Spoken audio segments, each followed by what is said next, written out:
Bien, pues es para mí un verdadero gusto y un honor estar con una persona que admiro muchísimo por su trabajo, su labor y sobre todo su entusiasmo tremendo para ser, además de un científico de alto nivel de investigación, un divulgador científico. Él es mi amigo Vladimir Ávila Riz. Él es profesor e investigador en el Instituto de Astronomía de la UNAM.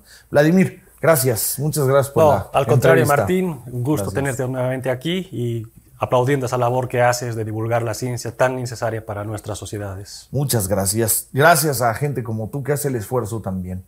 Y pues bueno, tenemos algún tiempo ya de habernos conocido, platicar cosas. ¿Te acuerdas aquellas participaciones que tenías en Radio 13? Sí, claro, cómo no. Y bueno, me interesa muchísimo que pues podamos platicar hoy para la gente que nos ve acerca de estas teorías de la creación del universo. Creacionismo, evolucionismo, cómo juega aquí la teoría de las supercuerdas o la de la unificación o este tipo de cosas. Tú oriéntanos con lo que sabes, por dónde debemos encarar la pregunta. Bueno, la pregunta hay que encararla desde el punto de vista científico, a mi modo de ver, porque estamos hablando de algo que es posible de ser estudiado con la metodología científica. El cosmos, el universo, es algo objetivo, fáctico, real, que podemos estudiar a través de la ciencia. Y en ese sentido, la ciencia, la astrofísica y la cosmología, que es esa rama de la astrofísica que estudia el origen y la evolución del universo como un todo, nos están llegando a dar un panorama muy completo de cómo evoluciona el universo. Y es de cómo en el universo hay constantemente cambios. Y la teoría que de por mucho es la más consistente con todo un gran cuerpo de evidencias observacionales, es la así llamada teoría de la gran explosión. Esta es una teoría física que tiene un montón de predicciones que luego se comprueban con las observaciones, lo cual le da el estatus de teoría científica. Cuando me hablas de teoría creacionista, ahí no hay ninguna teoría, eso no es ciencia, es simplemente una fe o es un conjunto de dogmas. No podemos poner a la par, no se puede decir creacionismo versus evolucionismo, porque lo uno es materia del estudio científico, en el caso de la evolución del universo, y lo otro es materia pues, de creencias de ciertos grupos, de ciertas religiones, lo cual no se puede poner al nivel de una teoría científica, ¿no? Perfecto.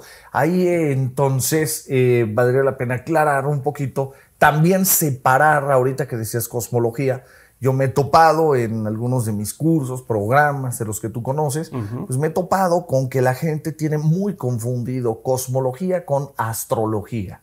No, nada que ver, ¿no? Nada que ver. Bueno, generalmente confunden astronomía con astrología, ¿no? Exacto. Entonces, la astrología es simplemente una vieja creencia, vieja, pero que todavía en algunos persiste, de que observando los movimientos aparentes de los astros en el cielo, los que podemos ver a simple vista, que son muy pocos con relación a los que realmente existen en el vasto universo. Entonces, por los movimientos aparentes de los planetas, básicamente, con relación a las estrellas de fondo, es la creencia de que eso tiene influencia sobre nuestras vidas, tiene influencia sobre los procesos que hay en el planeta Tierra. Y bueno, eso es lo que se llama la astrología. Y bueno, hace magia. Siglos y siglos atrás se practicaba muy a fondo porque realmente había esa creencia de que los movimientos aparentes de los planetas podían influir sobre nuestras vidas. Y yo creo, hay dos aspectos aquí. Uno, que es una revelación natural del ser humano. El ser humano, desde que es ser humano, desde que tiene conciencia, busca siempre integrarse a un todo. En este caso, el todo es la tierra y el cielo. Entonces, el ser humano, con su pobre nivel de conocimiento en épocas antiguas, pues intentaba crear esa conexión con el cielo, tratando de interpretar lo que el cielo, a través del movimiento de los astros, te dice, sin entender para nada la física que hay por detrás, ¿no? Cuando surge la ciencia moderna, hace más o menos más de 400 años atrás, es cuando se empieza a estudiar de una manera objetiva el cielo. Se empieza a ver, ¿por qué se mueven así estos cuerpos celestes? Se identifica que muchos de ellos en realidad están muy cercanos y son los planetas. y por eso se mueven bastante durante el año en la bóveda celeste. Mientras que hay unas que están muy, muy alejadas las estrellas y parecen que siempre están en el mismo lugar. Están tan lejos que pues no cambian no podemos apreciar movimientos. Y se entiende de que los planetas en realidad están formando un sistema llamado el sistema solar, donde esa estrella que es el Sol, es una estrella de lo más normal, como hay muchísimas como ella, y a nosotros nos tocó vivir en este sistema, el Sol, con planetas que están girando alrededor, donde se entiende la física que hay detrás. Básicamente es la ley de la gravedad la que mantiene este sistema unido, y el que Marte o Júpiter o Venus estén pasando por el cielo en un dado momento y su posición concuerde con alguna constelación que está miles de millones de años luz más lejana, no tiene absolutamente ningún fenómeno físico que pueda afectarnos en la Tierra, ¿no? Perfecto. Además, nada más déjame hacer una analogía, ¿no? Toda la energía que recibimos del cielo, a excepción del Sol, obviamente, y de la Luna, que son los dos astros muy brillantes, quitamos el Sol y la Luna, toda la energía que recibimos del resto de los astros, los planetas, las estrellas, es tan poca que apenas alcanzaría toda la energía que recibimos durante un año del cielo, apenas alcanzaría para levantar un vaso de agua de 20 a 21 grados. Ajá. Poniendo yo la mano ahorita sobre esta taza, la caliento más que eso. Más. O sea que aquí hay más energía que la que recibimos durante todo un año del cielo, a excepción del Sol y la Luna, sí, claro, obviamente, ¿no? Entonces eso significa que desde el punto de vista físico no hay ningún mecanismo que pueda alterar, que pueda influenciar sobre nuestras vidas o sobre los fenómenos en el planeta Tierra, ¿no? Es una mera construcción que crearon en épocas muy antiguas con el objeto de conectarnos con el cielo. A la luz de la ciencia, pues no tiene mayor sentido. Ahora, es interesante que se haya desarrollado durante tantos siglos la astrología, porque eso hizo de que se dedicasen muchas civilizaciones, entre ellas aquí los mayas, por ejemplo, y muchas otras civilizaciones de Centroamérica, Sudamérica y en todo el mundo, que observen el cielo, se den cuenta cómo se están moviendo los astros. Eso tiene profundas implicaciones para entender el calendario, por ejemplo, para entender muchos aspectos que, de hecho, incluso luego los astrónomos ya como científicos usaron para ahora sí interpretar lo que físicamente realmente está pasando, ¿no? Pues es interesante porque esta separación clara que hay que hacer de astronomía con astrología o cosmología con astrología tiene que ver tan separado como que uno es ciencia y el otro es pensamiento mágico. Exactamente. Entonces no nos podemos basar únicamente en estructuras, bueno, ni siquiera únicamente, o sea, no te puedes basar en estructuras mágicas porque es falso, ¿no? Lo que estamos viendo. Es subjetivo, ¿no? Puede ser que a alguien le funcione tener un pensamiento de ese tipo, pero es subjetivo y no lo puedes imponer falso, a los demás.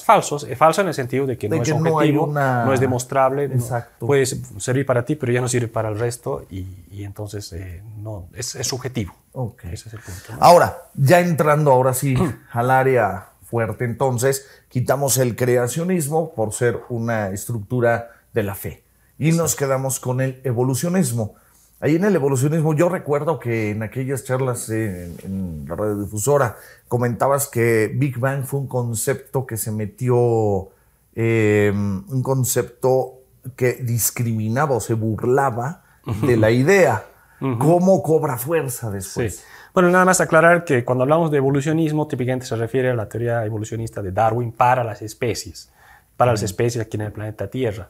La constante transformación, adaptación que hay y que propicia las mutaciones que van siempre en la dirección de hacer evolucionar a los seres vivos aquí en la Tierra.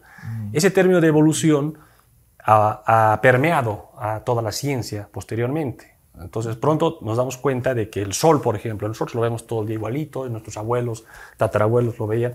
No obstante, el Sol es una estrella y como estrella tiene un proceso también evolutivo. O sea, estamos tomando el término prestado de la biología de evolución, bien, que es para los seres vivos. Pero es muy didáctico. Pero es muy didáctico porque en cierta manera es lo que pasa. El Sol también tiene todo un proceso en cierta manera de vida, aunque no es un ser vivo, ¿no? Claro, es nada más una analogía. Entonces el Sol, algún momento, se formó una enorme nube de gas frío, de gas de hidrógeno molecular, formó un sistema solar, se formó un disco del cual luego surgen los planetas. Cuando en el Sol empiezan a fusionarse el hidrógeno para formar helio, se genera una gran cantidad de energía, son reactores termonucleares básicamente los que tenemos ahí, y eso hace que la estrella entre en su etapa madura de brillar y de contrarrestar a la fuerza de la gravedad que siempre tiende a comprimir, y ahí está el Sol en equilibrio. Pero cuando se le acabe el combustible nuclear, cuando todo el hidrógeno se haya convertido en helio, en su corazón, en su núcleo, entonces el Sol va a pasar a otras etapas, ¿no? No voy a abundar en eso, pero y luego eventualmente llega a la etapa de su muerte, ¿no? O sea, se convertirá en una estrella muy densa, una enana blanca, y el resto una enorme nube que se expande, que va a devorar a la Tierra y posiblemente hasta Marte llegue, ¿no?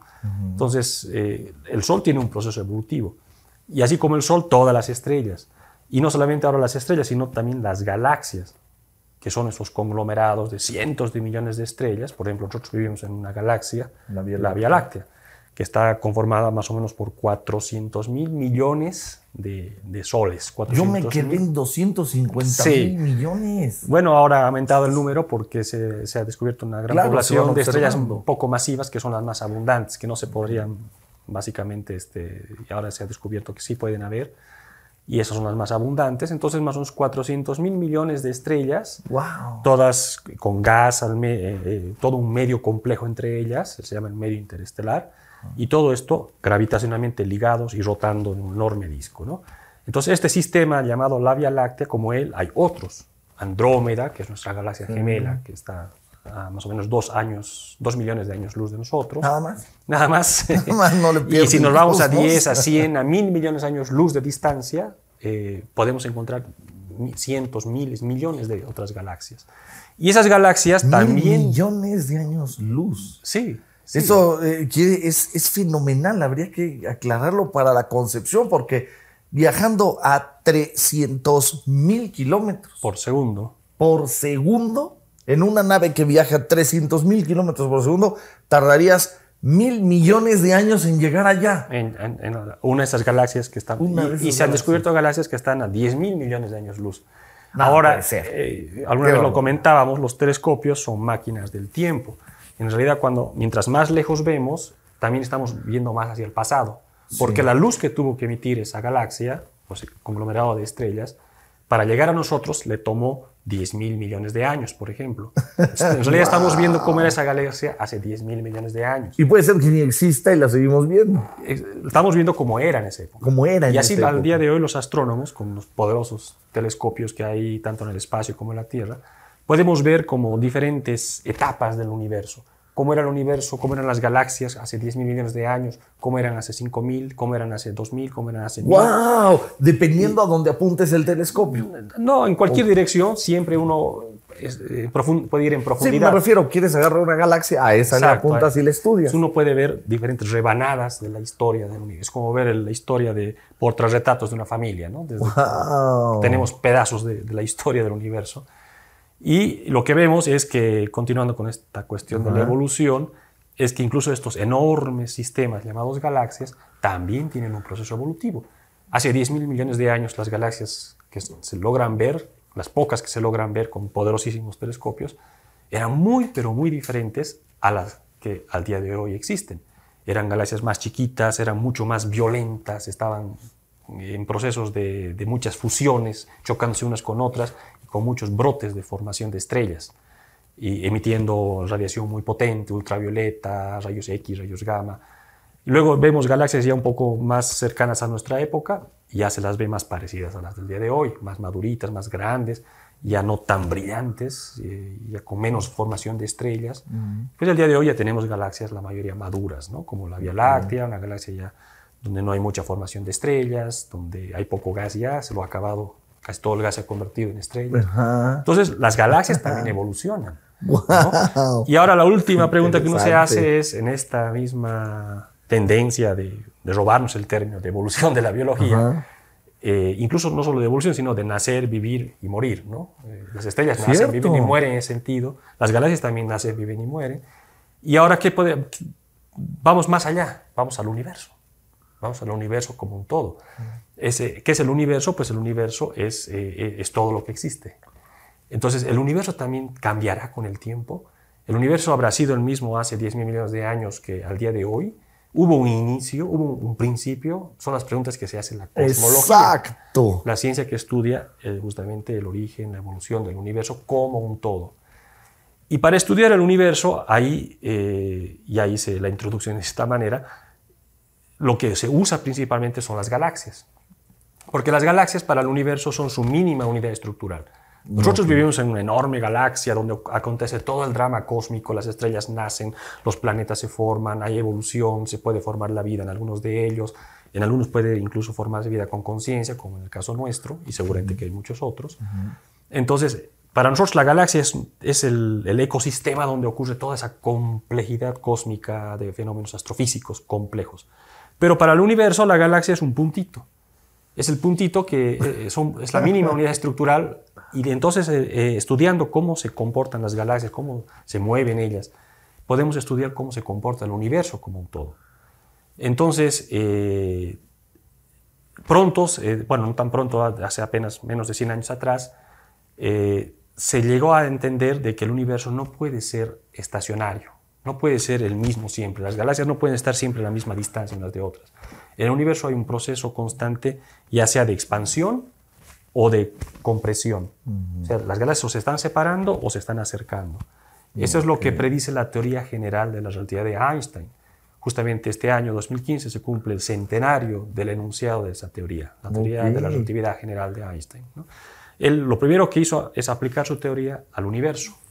En ese momento fue vaya osadía, ¿no? Sí. O sea, el universo es un concepto de la teología o de la filosofía, más, pero ¿cómo estudiar el universo con física? Y él dice, ¿por qué no? O sea, podemos ahora poner las leyes de la teoría de la relatividad general que enunció, que es la que describe cómo se comporta la gravedad. La gravedad es la ama y señora a escalas cósmicas. Y veamos qué hace esa teoría de la relatividad general a nivel de un sistema físico llamado universo. Y se dio cuenta de que como resultado de su teoría, el universo no puede ser estacionario. Está en constante cambio, se está expandiendo o se está contrayendo. Aunque él al principio quiso creer que era estacionario, y cometió, según él, el error más grande de su vida, porque en su ecuación metió un término para hacer que el universo no cambie. Pero así se lo inventó, ¿no? Pero bueno, es un dato histórico. Pero se cayó, ¿no? Se cayó, claro, porque al poco tiempo los astrónomos, especialmente uno norteamericano, Edwin Hubble, observando las pocas galaxias que en esos momentos se podían ver con los telescopios de esa época, se dio cuenta que todas las galaxias se están alejando unas con relación de otras. Eso implica, suponiendo que las galaxias son como pasas de uva en una masa, en un pastel, en un pan de Navidad, por ejemplo, ¿no? Hagan de cuenta que el pan de Navidad es como el espacio, y las galaxias son pasitas de uva. Entonces, si le ponen mucha levadura, ¿qué pasa? Se empieza a inflar, ¿no? Y se van expandiendo. Y las pasas de uva están quietitas, pero como están ahí metidas en esa masa, se empiezan a alejar todas unas con relación a otras, ¿no? Entonces, es todo el medio, en este caso la masa, pero en la analogía sería el espacio. Es el espacio que se está expandiendo. Se descubrió eso observacionalmente y, bueno, en realidad entonces vivimos en un universo en expansión. Y el punto viene ahí, entonces, ¿qué pasa si ponemos la película al revés? Si al día de hoy estamos en expansión y si vamos hacia el pasado, pues todo se va juntando más. Sí. Y eso es observacional. Es observacional, sí. Wow. Hubble, en 1929, él descubrió las galaxias, para empezar, y para secundar las usó como trazadoras del universo y se dio cuenta que todas se alejaban unas con relación a otras, lo cual implica que vivimos en un universo en expansión. Y poniendo la película al revés, entonces a medida que vamos más hacia el pasado, pues todo va a estar más comprimido. De hecho, hay momentos donde la densidad, la cantidad de materia por unidad de volumen es tan alta que además se calienta todo. La radiación, que al día de hoy es muy fría, la radiación del universo es muy fría, pero cuando lo comprimimos se hace muy, muy caliente. Entonces, hay épocas cuando fácilmente se puede demostrar que ni siquiera existían los átomos, porque la radiación en esas condiciones de tanta compresión era tan enérgica que destruía a los átomos, ionizaba, les arrancaba electrones a los posibles átomos y no dejaba que se forme el átomo. Y hay épocas todavía más tempranas donde se puede mostrar que ni siquiera existían las partículas elementales, las partículas subatómicas, los neutrones, los Electrón, protones. protón, neutrón. Los neutrones y protones se destruyen todo el tiempo por esa radiación tan caliente. Esas épocas del universo, así lo llamamos metafóricamente, era una sopa caliente de miles de millones de grados de partículas y radiación en constante interacción. Partículas que se convierten en antipartículas, antipartículas que otra vez se convierten en partículas, y todo el tiempo generando radiación que a su vez otra vez da origen a partículas y antipartículas. Ese es el punto de partida. Ni siquiera es el punto de partida final, ¿no? Es un punto muy temprano. Estamos hablando acá de millonésimas de segundos de la vida del universo. Al día de hoy tiene 13.750 millones. 13.750 millones de años, ¿no? Y estamos hablando del cuatrillonésimo de segundo. O sea, parece ciencia ficción, pero, sí, pero cuando entendemos la física y cuando tenemos teorías que se pueden comprobar con la observación, pues es que estamos yendo por buen camino, ¿no? Entonces, todo esto a qué va, a que en el universo sí hay un proceso evolutivo. O sea, el universo al día de hoy, un universo de galaxias, todas en expansión, es relativamente frío. Al día de hoy la temperatura de esa radiación promedio que hay, que baña todo el universo, es apenas de del orden de menos 270 grados centígrados. Menos 270. O 2.73 grados Kelvin, o sea, casi cerca del cero absoluto. Wow. O sea, es un universo frío ya en el que vivimos, donde ya se han formado estructuras muy condensadas, que son las galaxias, ahí forman las estrellas y ocurre todo el drama cósmico. Pero si vamos hacia el pasado, vamos viendo que el universo, las galaxias eran mucho más enérgicas, mucho más activas, y luego llegamos a un momento donde ya no había ni galaxias, era todo un gas, y antes de eso ni siquiera había ese gas, eran partículas y antipartículas y radiación.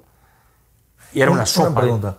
¿Esto es observacional en esas capas, en esas rebanadas, o es teoría, es teorizado? Las dos cosas, ¿no? Podemos ver, el último límite que podemos ver nosotros es lo que se llama la época de la recombinación, de donde proviene esa radiación cósmica de fondo que va en el universo. ¡Hasta allá! Eso ocurrió cuando el universo tenía apenas 380.000 años de vida, ¿no? ¡Wow! Al día de hoy tiene 13.750 millones, ¿no? Millones de años. 13.750 millones, ¿no? Entonces, ese es el último eco del universo que podemos observar. Podríamos observar incluso de la radiación que viene de más antes. Ajá. El problema es que esa radiación, como todo el tiempo estaba interactuando con la materia, sí, pierde su identidad. O sea, viaja un fotón, ¿no? El fotón es la unidad de la radiación. Ajá. Paquetes de energía. Supongamos que alguien en esa época quiere mandar una señal, ¿no? Manda ahí con su linternita una señal. Esa señal no viaja ni millonésimas de centímetro, que ya chocó con la materia, con electrones en este caso, y se desvió. Luego choca con otro, se desvía. Al final, esa radiación pierde toda identidad y se termaliza con todo, con toda la materia.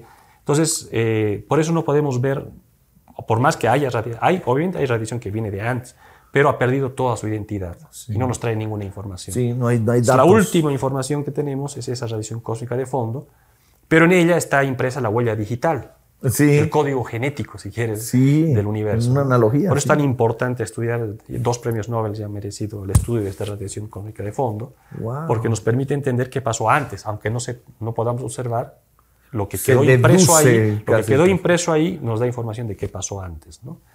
Y bueno, toda la teoría, la física, las observaciones, todo esto nos llevan a este escenario de un universo que todo el tiempo está cambiando, un universo donde el espacio todo el tiempo se está expandiendo, eso hace que las densidades bajen, se enfríe, y en épocas muy tempranas no existían ni siquiera átomos, no existían ni siquiera partículas elementales, y ese es el universo, esa es la teoría de la gran explosión. Okay. No quiere decir que no había nada. No quiere decir que no apareció. Que es un nombre mal dado, de hecho, como decías hace rato, ¿no? No hubo en realidad nunca una gran explosión. Eso va en contra de esta propia teoría, porque según esta teoría todo es homogéneo, todo es isotrópico. Es decir, no hay regiones más calientes, más densas, ni direcciones preferenciales, no hay un eje de rotación, no hay un centro. Si hubiera habido una explosión, habría un centro, ¿no? Del centro del cual sale todo, y al día de hoy podríamos ver ese centro, pero no. Según la teoría de la gran explosión, que parte de la teoría de la relatividad general de Einstein, todo es homogéneo isotrópico al principio, ¿no? Okay. Entonces, ¿tenía el tamaño de hoy? El universo al día de hoy es infinito. Y en el pasado, por lo tanto, también es infinito. Pues sí. Entonces, sí, es infinito. Exactamente, sí. Todas las observaciones apuntan a que es infinito, ¿no? El espacio es infinito. No obstante, lo que sí pasa, podemos una región arbitraria tomar, un radio enorme de miles de millones de años luz, y podemos estudiar ahora qué pasa en esa región. Pero no quiere decir que más allá no haya. No, claro que hay, ¿no? O sea, simplemente, y lo bueno es de que lo que está pasando en esas regiones que ya no podemos ver porque se salen de nuestro radio de visibilidad, le está pasando lo mismo que está pasando acá en promedio. Porque es homogéneo. Es homogéneo, es isotrópico, ¿no? Entonces, podemos agarrar una región enorme, cuán grande ustedes quieran, por ejemplo, la región visible al día de hoy del universo, ¿no? Es una región enorme, más o menos, de 13.000, 14.000 millones de años luz. Esa región la vamos viendo cómo va en el pasado. Al día de hoy, lo que son esos 13.000 millones de años luz empieza a ser cada vez más chiquito, más chiquito, más chiquito, más chiquito, ¿no? Y más caliente, más enérgico. Menos material. Más energía. La materia viene todo el tiempo transformándose, ¿no? Radiación, materia, energía. Entonces, esa región sí se puede hacer tan chiquita como el tamaño más pequeño como el electrón en épocas pero trillonésima de segundos. Okay. Entonces, esta teoría es la teoría de la gran explosión. Es una teoría que nos dice que en el universo hay un constante cambio.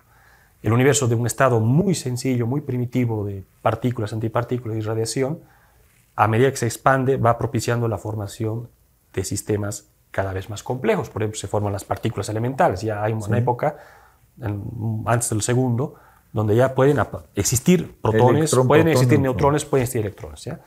Luego, pero no están conformados. Todavía no están como átomos, ¿no?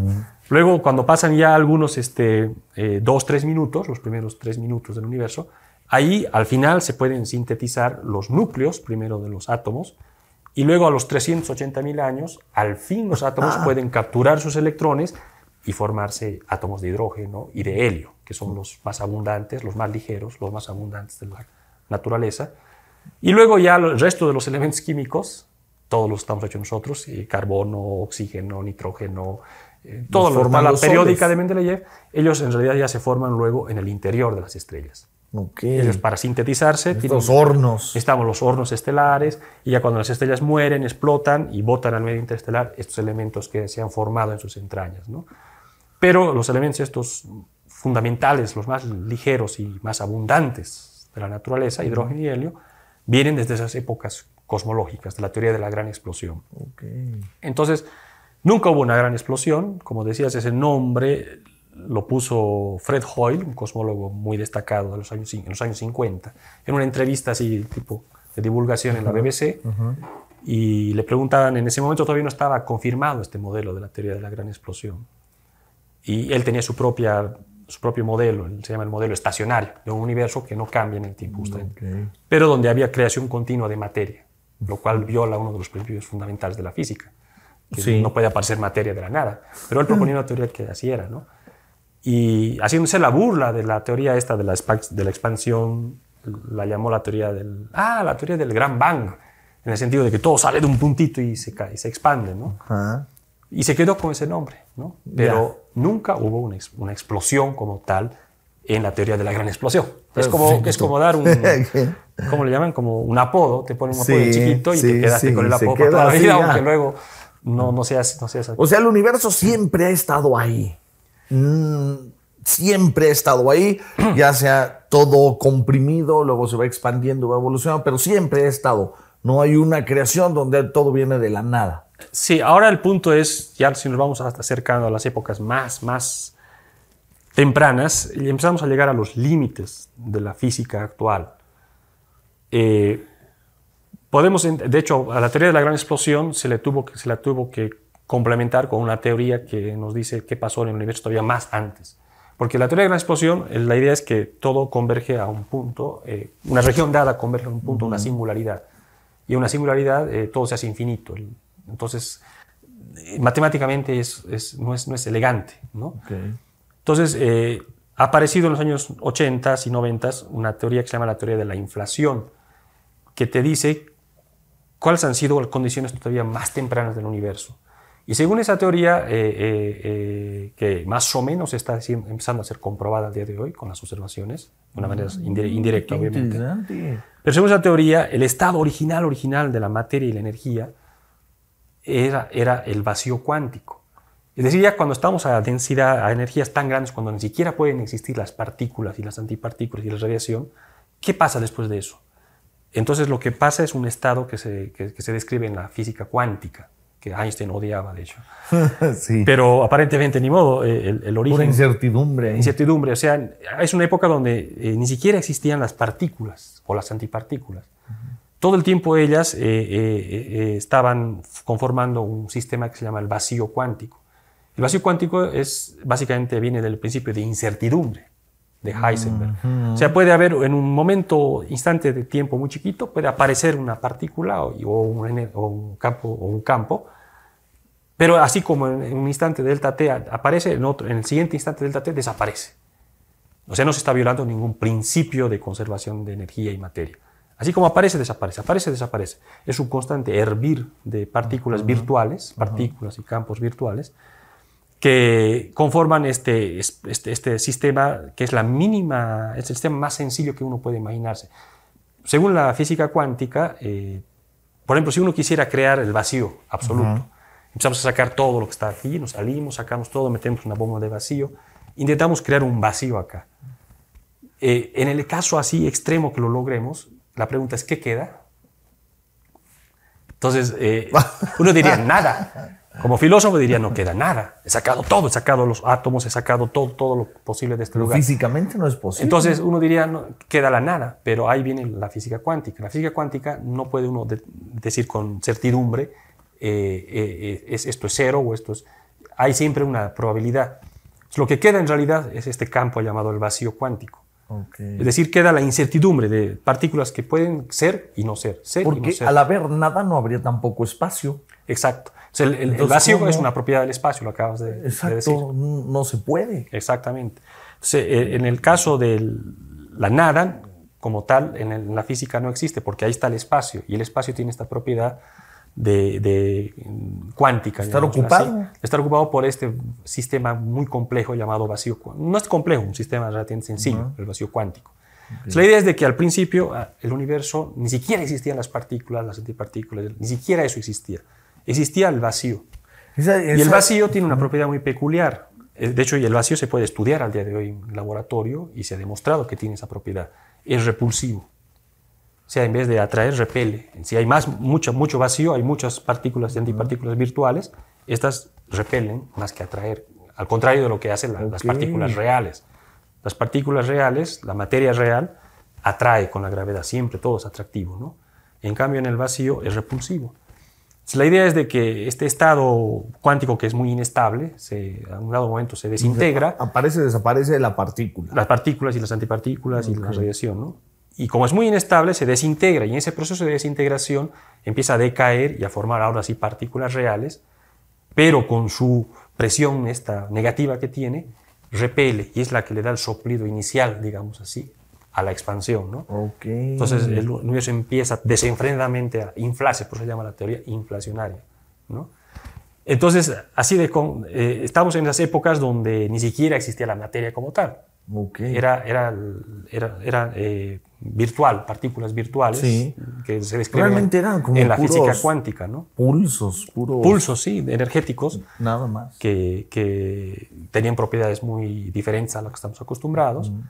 Pero de ahí, supuestamente, entonces se empezó a inflar todo, y al día de hoy seguimos viendo esa expansión.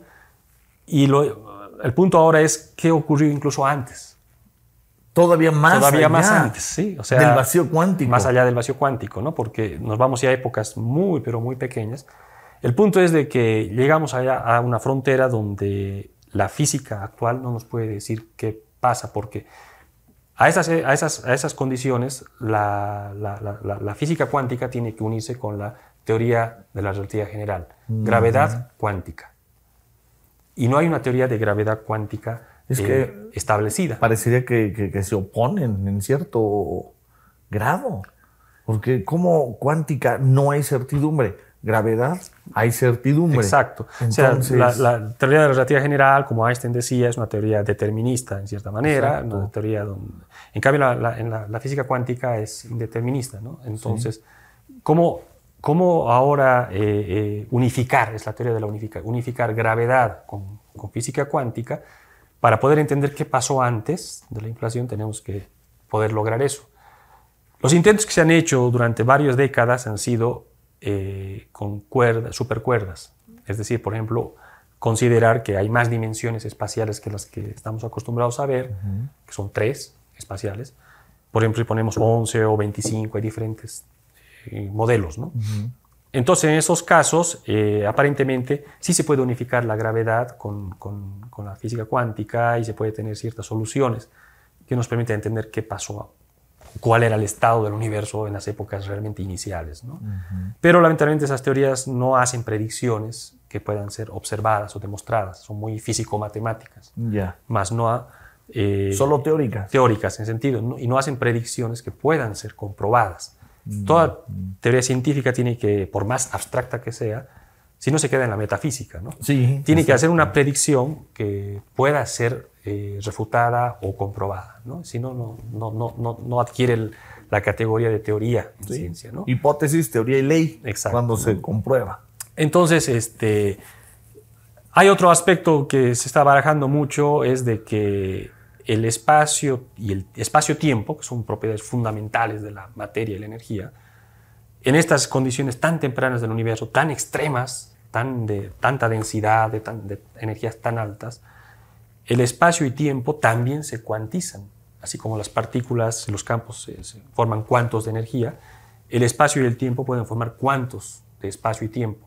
Entonces, por ejemplo, en el caso del tiempo, el tiempo en el entendido actual es un continuo, unidireccional. El tiempo solamente va de pasado, presente, futuro.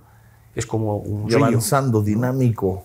Como un río. Es decir, sabemos lo que es el agua. Un río no es agua. Un río es agua que fluye. Sí. ¿No? Si es agua estancada, es un lago, ¿no? Ah, sí. Entonces, para que sea un río, tiene que fluir, ¿no? Y fluye en una sola dirección, ¿no? Entonces, uno se puede preguntar, ¿de dónde viene el río? Entonces, uno empieza a subir la montaña, a ver, ¿dónde está el origen del río? En este caso, del tiempo, ¿no? ¿Y qué pasa? ¿Dónde está el origen del río, no?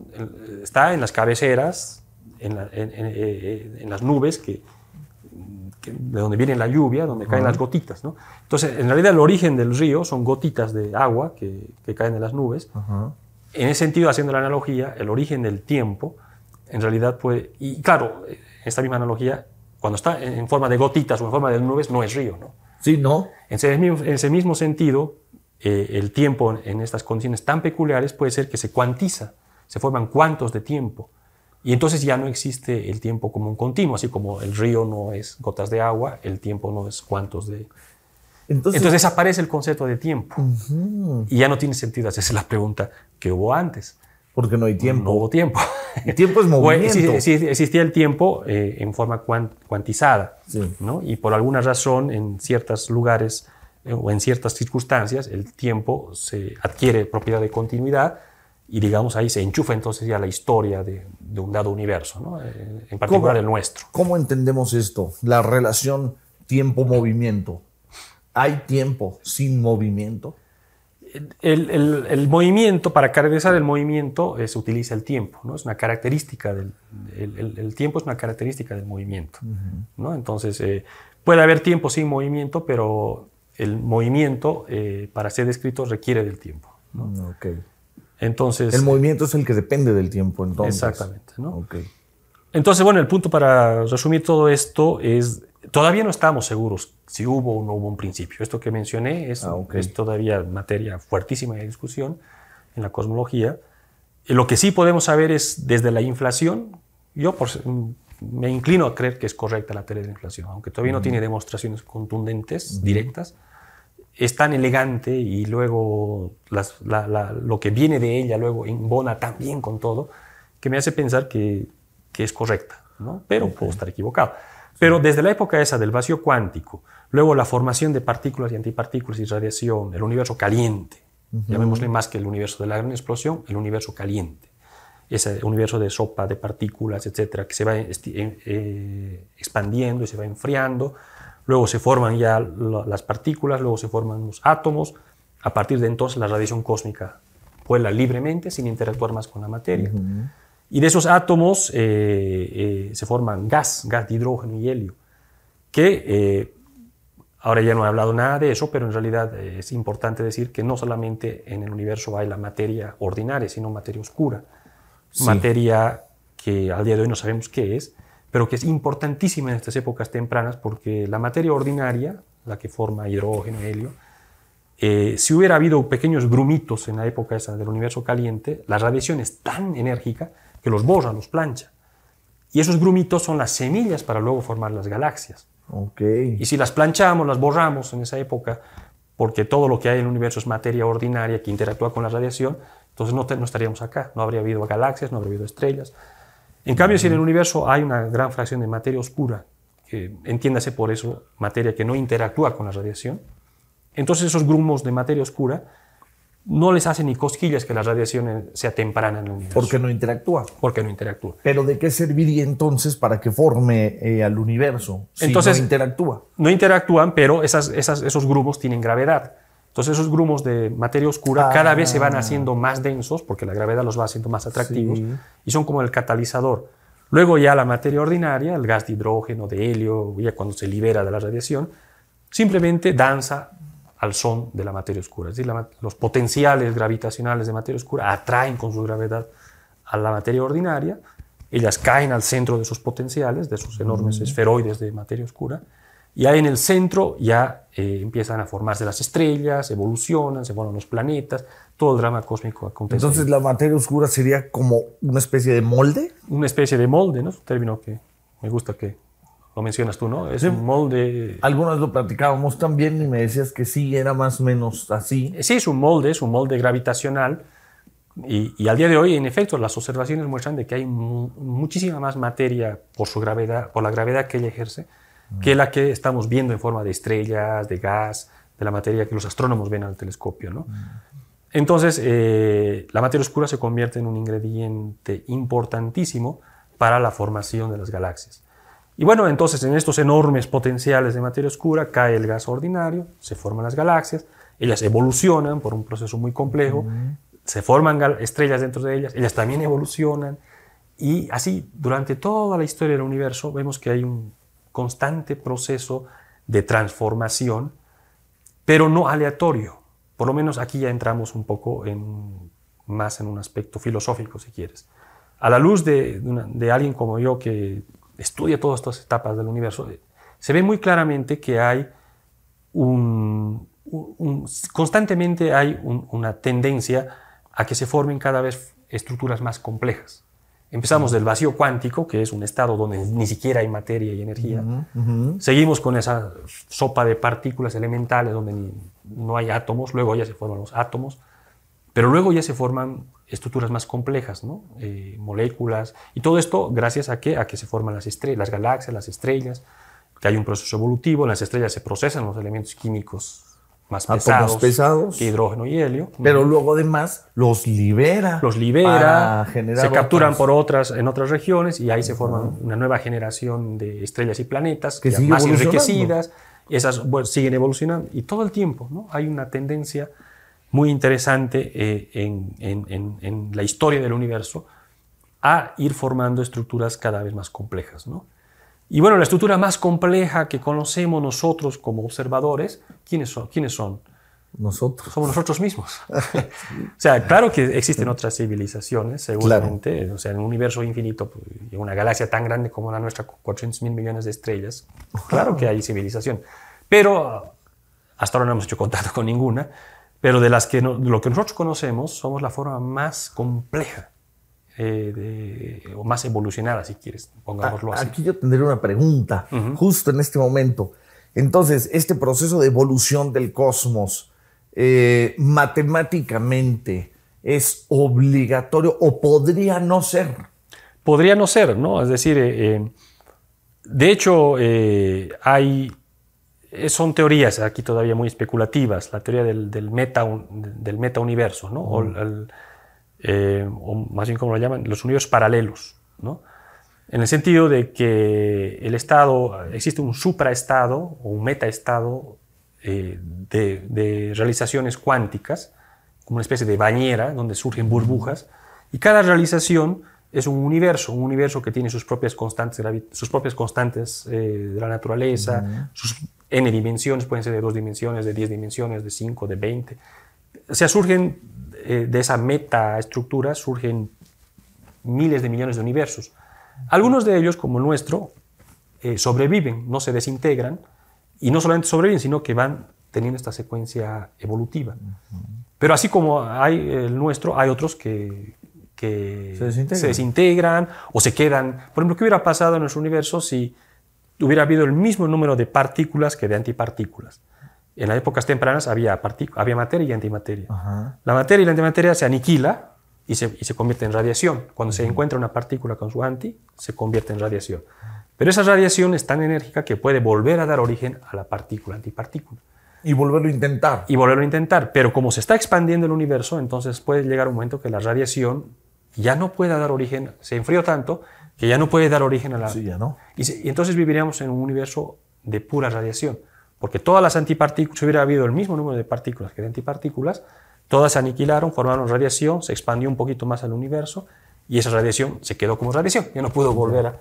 Y sería un universo... Así seguramente hay, en esta teoría de los universos paralelos, seguramente hay universos así, que son pura radiación. Sí. Y listo, y aburridos, ¿no? Entonces simplemente es un azar que nos haya tocado estar en un universo que evoluciona. En ese contexto de estas teorías de los multiversos, así se llaman universos paralelos o multiversos, somos una probabilidad realizada. Una de las tantas de realizaciones que se dan y se han dado y se dan. Y bueno, vivimos en este universo que tiene estas propiedades que estamos llegando a entenderlo. Y una cosa que es interesante ver que, bueno, somos como que una de las formas más evolucionadas que existe en el mismo. Y aquí ya podemos entrar en el aspecto más bien ético, si quieres, ¿no? Entendiendo todo eso, nosotros como seres humanos en este planeta nos planteamos entonces la pregunta: ¿queremos continuar este proceso evolutivo o lo acabamos? Y de hecho tenemos toda la posibilidad para hacerlo, para acabarlo, ¿no? El armamento nuclear que hay en el planeta ahorita podría alcanzar para acabar no una, sino 40 veces con la vida en la Tierra, ¿no? La sobreexplotación que estamos haciendo de la naturaleza, que está propiciando el calentamiento global, que es algo ya contundente, si todavía hay algunos que intentan disfrazar este hecho científico de que el calentamiento global es antropogénico, también estamos llevando a que como civilización, el planeta no va a desaparecer por el calentamiento global, pero la civilización humana muy probablemente sí.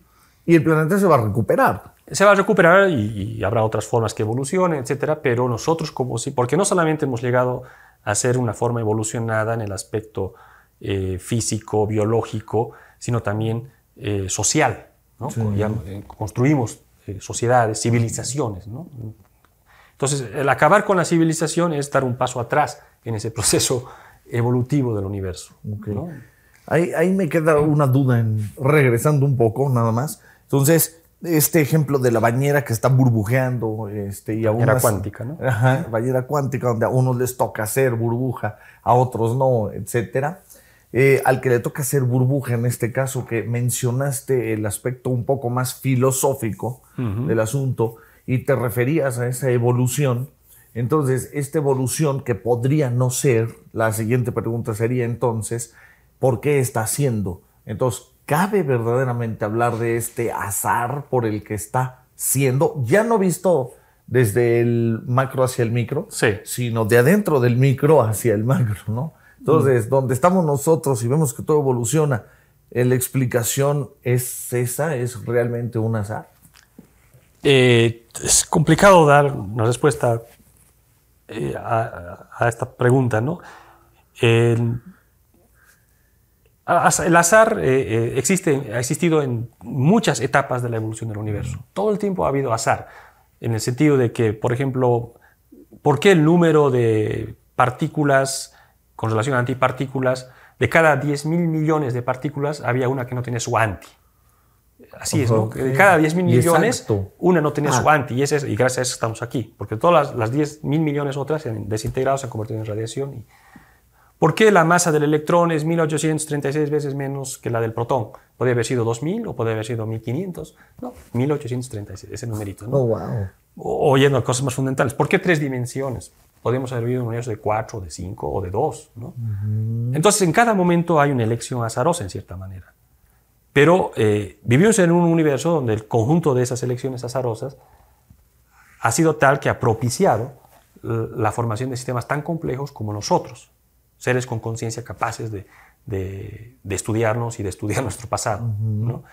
Entonces, puesto esto en el contexto del multiverso, pues es un azar. Es un azar que es producto de muchos azares, ¿no? Porque cada vez se tuvo que tirar el dado para asignar cuántas dimensiones, se tiró el dado, bueno, 3, se decidió por 3. Luego, para decidir qué masa del protón con relación al electrón, es otro dado. Y por más complejo que sea la línea de este melate, por más larga en números que sea, es tan vasta la bañera cuántica que se da, que uno de ellos llegó a esto, ¿no? Y es en el que estamos nosotros, ¿no? Y qué afortunados. Somos afortunados. En sentido, por eso ya entro aquí en el plano ético. Entonces, nosotros como astrónomo, como cosmólogo, sientes, te das cuenta de eso, ¿no? Y entonces entiendes que es una cuestión, no es un deber, ¿no? Yo no soy en sentido de pensar de deberes o no, pero es simplemente una cuestión de belleza, si quieres, ¿no? O sea, qué bello que el universo haya llegado a este estado y qué bello que ahora lo entendamos y que tengamos ese honor, en cierta forma, de continuar este proceso. Sí, cierto. Y continuar significa no destruirnos, no acabarnos como civilización, significa no destruir la vida en nuestro propio planeta, y tomar conciencia de eso es algo, yo creo, clave para el ser humano, ¿no? Claro, yo lo veo con mucha claridad y me encantaría que el resto de la gente tome conciencia de eso, ¿no? Sí, hay que educar ese sentido, ¿no? Del compromiso con el planeta, con la especie. Con el planeta, con la especie, con el universo, con la naturaleza. Es un compromiso y sí, también tenemos el libre albedrío. Podemos así también, como llegamos acá, podemos acabarlo. Bien. Pero ese libre albedrío yo creo que tiene que ser tomado en la dirección más constructiva, como lo ha hecho el universo, por lo menos este universo en el que vivimos hasta este momento, ¿no? Entonces, para concretar, estamos viviendo en un universo más tipo azar, entonces. Es un azar positivo el que estamos viviendo hoy y debemos comprometernos con no echarlo a perder, ¿no? Sí, bueno, más que deber, es un criterio, siguiendo el mismo criterio que en cierta manera ha habido en toda la historia del universo, pues continuar con ese proceso, ¿no? Y un proceso creativo creo que es mucho más, llamémosle incluso espiritualmente gozoso, que un proceso destructivo. Exacto, ¿no? Entonces, totalmente. En ese sentido, como civilización, podemos continuar ese proceso creativo de evolución y como seguramente lo están haciendo en otras civilizaciones, en otros confines de la galaxia y de otras galaxias, ¿no? Ok. Entonces, ¿la vida será una constante en el cosmos, en el universo? No se puede decir que sea una constante, porque eso sí lo podemos decir con seguridad, que hubo una época donde no había vida. Claro. ¿No? Es decir, claramente en épocas donde... A partir de un universo maduro, me quiero referir. Sí, a partir de un universo maduro, sí se puede decir que es una constante la evolución, es lo que por lo menos nos percatamos. Todo el tiempo hay en el universo esa tendencia a crear formas más complejas, como mencionaba, y en ese sentido la vida pues cada vez, supongo, va evolucionando más y más y va formando estructuras cada vez más complejas. Entonces, en ese sentido sí se puede decir que es una constante. Pero hubo un momento donde no había vida. Sí, no, claro. ¿No? Como no había ni átomos, no había ni partículas. No, nada, el vacío cuántico, ¿no? O antes. Y entonces, en estos procesos donde crecemos y vivimos esta vida y una aparente constante, entonces, relacionándolo otra vez a la bañera, estamos hablando aquí, aunque haya vida en el resto del universo, estamos hablando de una sola de esas burbujas, nuestro universo en su totalidad. Exactamente, ¿no? Estamos hablando del universo que conocemos, que podemos estudiar y sobre el cual hemos sacado estas conclusiones, ¿no? De que ¿Qué porcentaje de universo físico, material, visible tenemos con relación a la materia oscura? Bueno, el pastel de composición del universo actual es bastante peculiar. Solo 5% de lo que hay en el universo actual está en forma de la materia ordinaria, de la que forma átomos, seres humanos, planetas, galaxias, aquella que interactúa con la radiación, solamente es el 5%. 25% de lo que está hecho el universo actual está conformado por lo que llamamos materia oscura o materia invisible, más bien. Es decir, es materia que no interactúa con la radiación, por ende no brilla ni absorbe radiación. Okay. No obstante, tiene gravedad y por su gravedad es justamente que sabemos que está ahí. Sabemos que está poniendo orden a escalas cósmicas con su campo gravitacional y lo que vemos, las estrellas, las galaxias, sabemos que está danzando al son gravitacional de esa materia oscura. Y por eso se ha determinado con este tipo de observaciones y muchas otras que es el 25%. 25 más 5 da 30. 30% está hecho de materia ordinaria y materia oscura. Ambas producen gravedad. Y el restante 70, ahí llegó una sorpresa. Ahora sí que no sé. Una sorpresa en los últimos años, que el 70% restante, que es el grueso de lo que hay en el universo, ni siquiera está en forma de materia como tal. ¿De energía? Es un medio que tiene una propiedad repulsiva, que en vez de atraer como lo hace la gravedad, repele. Y justamente se han dado cuenta los astrónomos de la presencia posible de este medio. ¿Por qué? Porque estudiando cómo se expande el universo, no solamente al día de hoy, sino hacia el pasado, observando para ello objetos muy brillantes como las supernovas tipo 1A o los estallidos de rayos gamma y muchas otras pruebas, podemos ver cómo se estaba expandiendo el universo no solamente al día de hoy, sino en el pasado. Y nos dimos cuenta de que el universo hace mucho tiempo atrás se estaba frenando su expansión, porque la gravedad lo frena. Pero de repente, más o menos cuando tuvo un poco más de la mitad de su vida, cuando tenía como 8.000 millones de años, empezó a expandirse cada vez más rápido. Entonces, eso significa que hay un medio que en vez de atraer, está repeliendo. Y ese medio ha recibido el nombre, no me parece muy adecuado, pero le pusieron el nombre de energía oscura, por decir que es algo que no entendemos. Es un medio repelente, repulsivo, más bien, que es el 70% de lo que hay al día de hoy en el universo. ¿Eso es hipótesis o es teoría? Viene de la observación. Los astrónomos han descubierto que la tasa de expansión del universo se está acelerando al día de hoy. En vez de frenarse, se acelera. Pero la razón... La razón para eso es que es un medio repulsivo, que no puede ser materia, porque la materia es atractiva, tiende a atraer, a frenar la expansión del universo. ¿Ahí dónde quedaría esta malla del universo que plantea Einstein, donde se curva con la masa de las estrellas? Bueno, todo esto viene de la teoría general, de la teoría de la relatividad general. Todo esto es en el entendido de la teoría de la relatividad general. Todo esto que platiqué de la teoría de gran explosión, de la materia oscura y ahora de la energía oscura, todo esto es en el marco de la teoría de la relatividad general, donde el espacio-tiempo son propiedades de la materia y la energía. Lo digo porque... No son absolutos, ¿no? La pregunta del niño pequeño, dice... ¿Y dónde flota la Tierra? ¿O dónde está rodando y por qué no aplasta a los chinos? ¿No? O sea, porque ¿cómo que está ahí flotando? Entonces, ¿sería en esta materia oscura? Sí, la materia oscura crea un potencial gravitacional que es el que hace que, por ejemplo, nuestra galaxia, la Vía Láctea, está rotando muy rápido. De hecho, el Sol y los planetas estamos rotando a 800.000 kilómetros por hora alrededor del centro. A esa velocidad nos estamos moviendo ahorita. El Sol con los planetas. A 800.000 kilómetros por hora estamos. Wow. Pero es tan grande también que para dar una vueltita nos tardamos 250 millones de años. Es decir, que ni los dinosaurios existían cuando dimos la última vuelta, ¿no?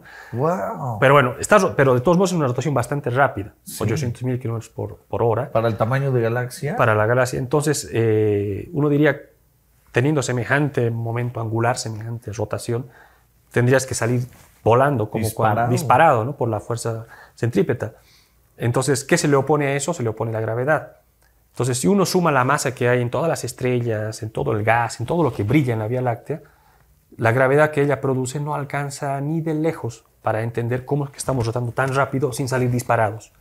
Tiene que haber más materia que está manteniéndonos confinados a pesar de rotar tan rápido. Y esa es la materia oscura. La materia oscura es como un contenedor, como un molde, como tú decías, es un contenedor que mantiene a nuestra galaxia cohesionada a pesar de estar dando vueltas tan rápido, de estar rotando tan rápido. Donde me queda la duda es si la materia oscura entonces lo está conteniendo como molde, es decir, como si esto fuera una especie de velódromo de bicicletas, Exacto. donde las bicicletas al rodar a alta velocidad se van deteniendo con la pared del velódromo. Exactamente. Exactamente. Okay. O sea, porque si no serían inclinadas las paredes del velódromo, los ciclistas no podrían dar vueltas tan rápido, ¿no? Exacto. O sea, saldrían por la tangente como que. Y lo mismo que pasa cuando uno da vuelta en el coche muy rápido, quiere salirse por la puerta opuesta, ¿no? Exacto. Entonces, en los velódromos, por eso son inclinados, para contrarrestar esa centrípeta. Pero entonces ahí tendríamos que ajustar nuestro concepto de gravedad como atracción o como no, gravedad siempre es atracción, ¿no? La gravedad siempre está atrayendo. A lo que hay que oponerse es a la rotación, a la fuerza centrípeta que produce la rotación. Y es tan rápido que estamos rotando en la galaxia que la gravedad que producen las estrellas no lo puede detener. Entonces, por eso es de que invocamos de que hay más materia invisible que no interactúa con la radiación, que no la vemos, que es la materia oscura, que detiene. Exactamente. Con su gravedad detiene, con su gravedad, ¿no? Okay. Sí, ahora podría ser que la teoría de la relatividad general o en su límite, que es la teoría newtoniana, haya que generalizarlas, que ya no valgan a escalas cósmicas, que es otra de las grandes tendencias que se ha dado en los últimos años, tratar de explicar esto que los astrónomos observan, modificando las leyes de la gravedad. Okay. Pero bueno, ahorita... O sea que pudiéramos decir que al futuro Newton quedaría inservible en ciertas dimensiones o ciertas explicaciones. En ciertas regímenes, ¿no? O escalas. Sí, hay una posibilidad que eso esté ocurriendo, que estemos viendo que ya no hay una ley universal de la gravedad, sino que varía de acuerdo a la escala, de acuerdo al régimen. ¡Wow! Eso sí estaría interesantísimo. Sí, hay de esas dos tendencias, ¿no? De pensar que hay que reformular la ley de la gravedad o hay nueva física en el sentido de un nuevo universo de partículas oscuras que al día de hoy no las conocemos y que ya hay muchos físicos teóricos de partículas elementales que proponen, ¿no? Como Mendeleev proponía elementos químicos que no se conocían en su época, hay físicos que en el mundo del micromundo requieren de nuevas partículas que no interactúan con la radiación, partículas supersimétricas la llaman, por ejemplo, ¿no? Y ahí se nos abre un universo enorme, increíblemente rico. Es un cambio histórico. Estaríamos descubriendo una nueva forma de existencia, la materia exótica, oscura. Es como si en matemáticas descubrieran un número más aparte del 9. Exactamente. Cambiaría todo. O sea. Exactamente, ¿no? Entonces, en eso estamos, ¿no? Es decir, la labor que hacemos, por ejemplo, acá en el Instituto de Astronomía de la UNAM es intentar entender las propiedades de esa materia oscura a través de su acción sobre las galaxias. Entonces podemos ya poner cotas. La materia oscura tiene que ser este tipo de partículas que proponen los colegas de partículas, o este otro. Y así estamos tratando hasta que no se descubra realmente aquí en el laboratorio a esas partículas que son muy esquivas, por algo son invisibles, ¿no? Y hay maneras de poderlas detectar, y en eso están muchos grupos, ¿no? Es premio Nobel seguro para el que lo logre, si es que existe. Pero mientras tanto, nosotros como astrofísicos y experimentamos cómo se da la evolución del universo, la formación, la evolución de las galaxias con diferentes tipos de materia oscura. Y llegamos a conclusiones interesantes. Es muy bonito ver de que las propiedades del micromundo, de estas partículas de materia oscura, afectan bastante a las propiedades del macromundo, de las galaxias y el universo como un todo. Hay una comunión entre micro y macro. Entonces deberían poderse unificar. Ese es el sueño de todos, ¿no? Lograr una unificación. Exacto. A lo mejor estamos en ese camino de lograr una unificación. Y bueno, como todo en la ciencia ocurre, ¿no? Recordarás a principios del siglo pasado cuando estudiaban la radiactividad y los átomos, Marie Curie hasta murió, ¿no? por los experimentos que hacía con radiactividad, no entendían qué era, ¿no? Y mucha gente decía, ¿para qué estudian esto? Es lo que no se ve, y los átomos y los subátomos, ¿y qué es eso, no? Pero pues, gracias a eso se creó toda una teoría del mundo atómico, subatómico, y tuvo toda la aplicación que tuvo, la electrónica, toda la electrónica, todo está basado en la física cuántica, ¿no? Y las aplicaciones que tuvo en medicina, en todos los quehaceres de la vida moderna, están basados en esos trabajos que se realizaron estudiando el micromundo, ¿no? Exacto. Entonces algo similar puede ocurrir con la materia oscura y con la energía oscura. Al día de hoy no entendemos todavía bien qué es, de cómo funciona, pero el momento que lo entendamos, aparte del haber evolucionado en el entendimiento de la naturaleza, las aplicaciones que tendrá, ¿no? Exacto. Vladimir, ¿con qué quieres cerrar? ¿Con qué te quieres despedir? Pues básicamente transmitiendo este mensaje que yo creo que es el que transmites en tu labor, claro, que es que tengamos pensamiento crítico, que como individuos de las sociedades, antes que nada, siempre pongamos esa idea de tratar de entender las cosas, especialmente basándonos en el método científico, ¿no? En lo que es objetivo, lo que es fáctico, lo que se puede demostrar. Entonces, tener pensamiento crítico a las cosas y no atarnos a los dogmas o a lo que nos dicen o no nos dicen. Y la ciencia es divertida. La ciencia a veces es más divertida que la ciencia ficción. Ocurren todo lo que hablé, seguro ahora a algunos les puede parecer de qué se fumó ¿no? Sí. Pero es ciencia real, claro. Estamos en eso, es en sentido de que son teorías que se comprueban con las observaciones, que hacen predicciones y vamos y pan, tal y cual. Y que es apasionante. Es apasionante y yo creo que... no se acaba. Y no se acaba. Y nunca se va a acabar. Lo que pasa es que va evolucionando, va llegando a un cierto nivel. Para llegar a ese nivel, pues tuvimos que pasar por todo esto y luego abrimos nuevos horizontes, ¿no? Y nuevos horizontes. Y en sentido, pues yo creo que es importante que sigamos siempre hacia adelante. Exacto. Siempre habrá un nuevo horizonte, pero no ir atrás, sino adelante. Bien. Pues Vladimir Ávila Riz, muchísimas gracias. Gracias por la entrevista. Al contrario, gracias. Un placer. Bien. Pues nos despedimos y mi nombre es Martín Aparicio y hasta mañana.